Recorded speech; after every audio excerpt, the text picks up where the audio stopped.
בבית יצחק ישנו מקום שמח לילדים, עם טבע כה מרהיב וגם עם בעלי חיים.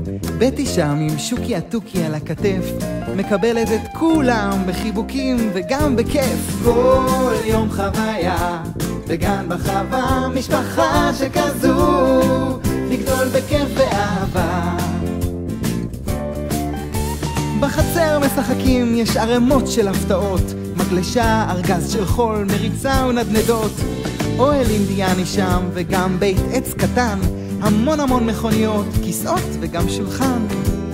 צ'ומפי כלב מלך קורא ברון, הולכים אז לבקר את רינה האתון. רותמים לעגלה, הילדים במתיישבים, יוצאים ביחד לטייל עם דוידו ושרים. כל יום חוויה בגן בחווה, משפחה שכזו, לגדול בכיף ואהבה.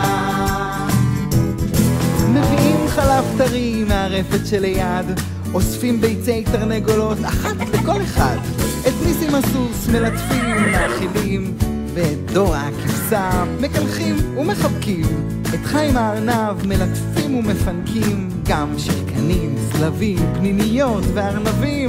תרנגול ערבי קטן ואוגר שאץ לא רץ, ולטליה איזה נולדו שם ברבי וגם ברץ. כל יום חוויה בגן בחווה, משפחה שכזו, לגדול בכיף ואהבה. בגינת הירק כולם עודרים ואף משקים, זורים ורואים איך הירקות גדלים גדלים.